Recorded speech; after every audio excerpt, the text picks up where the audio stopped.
Well, he did say no matter what it was. I worked as a dispatcher for a small-town police department out west. There was always a bit of a struggle with our patrol sergeant, who looked down his nose at dispatch, always trying to micromanage our department and bully our dispatch sergeant. One day, he discovered that dispatchers were handling small routine matters, such as answering questions from the public, and handling other minor issues that didn't require a police response. He was outraged.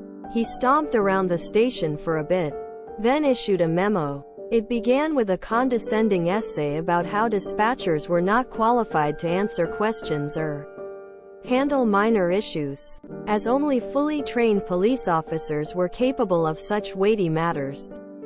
He then issued a directive that an officer would be sent on any call received from the public, no matter what it was.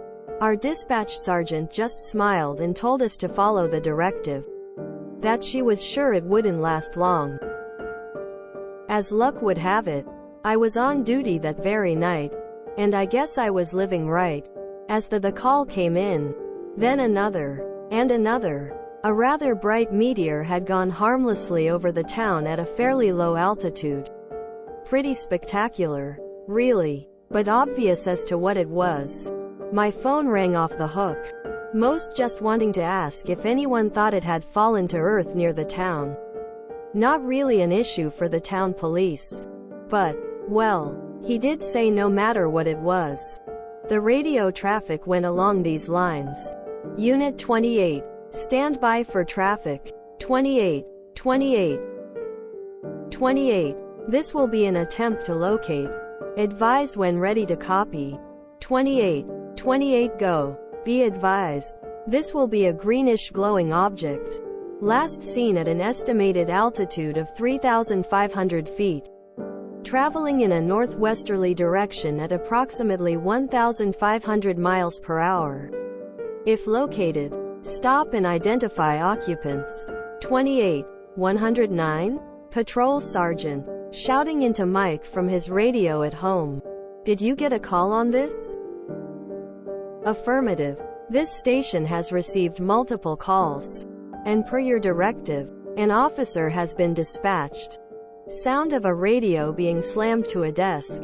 The next morning the issue was compounded a bit, as the responding officer also followed his directive, and filed an official report, noting that the object had fled our jurisdiction before contact could be made, and recommended the matter be referred to the FBI for further investigation, as he had reason to believe the object had crossed state lines.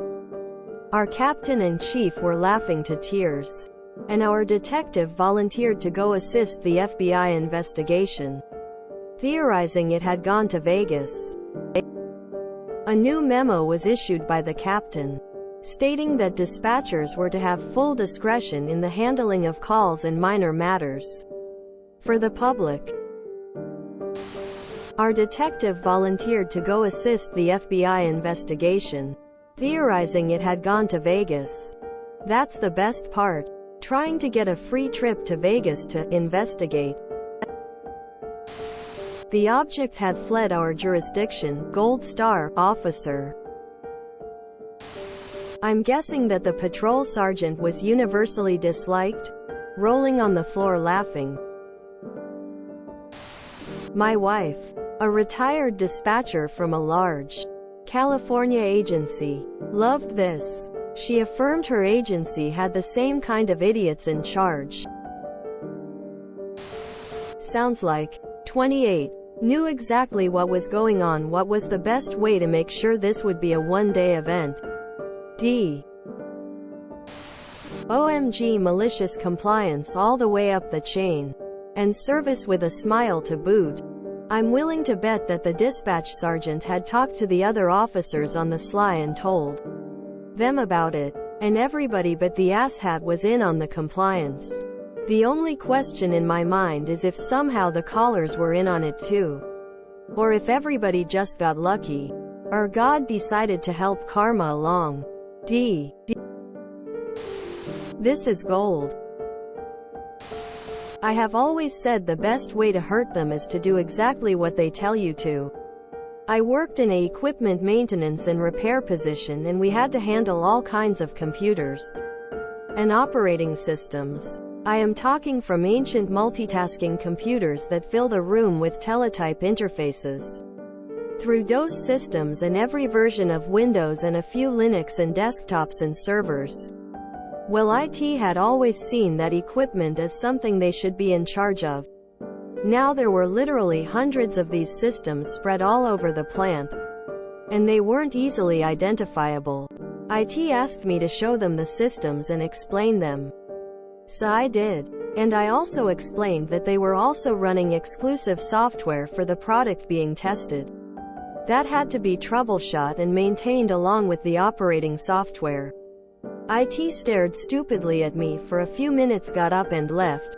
We were never bothered by them ever again. Tears of joy, tears of joy, tears of joy, rolling on the floor laughing, rolling on the floor laughing, skull. I can't vote this up enough. I like this one. I like it a lot. It is very similar to doctors, nurses, and hospitals. The doctors do the same thing. The nurses get to utterly harass the doctors at 3 a.m. every morning. And eventually they change their mind and decide that nurses are okay to determine if a patient can have orange juice. If everyone in your office dislikes you this much, you need to have a good hard look at yourself and figure out where it all went wrong. Sometimes you just have to give your boss what he wants, and give it to him good and hard. I was hoping it was going to be something along the lines of someone becoming worried that it hadn't rained in a few days and that they needed someone to come water their lawn for them. Well, I now have a sneak preview of next season's Ancient Aliens. Well dispatched. I bet that patrol sergeant orders his cola by the liter. What's the penalties for interrupting an ongoing call over radio without declaring an emergency or identifying yourself? I once had a call with the head officer for Sumter Co., Florida traffic safety. I was concerned about cars crossing a double solid line in a heavy traffic area. I was curious why this was being allowed. I was told by this officer that he cannot answer that question. It was something that needed to be asked of the dot. Not surprising what op experienced. As soon as something becomes actual work, there ain't a cop around that want to actually shoulder the responsibility of their job. This is one of my favorites. Sounds like a case for Mulder and Scully. The truth is out there. If you enjoyed this video, please check out our playlists full of similar content. Epic Aircast is like doom scrolling for your ears. Please like, share, and subscribe.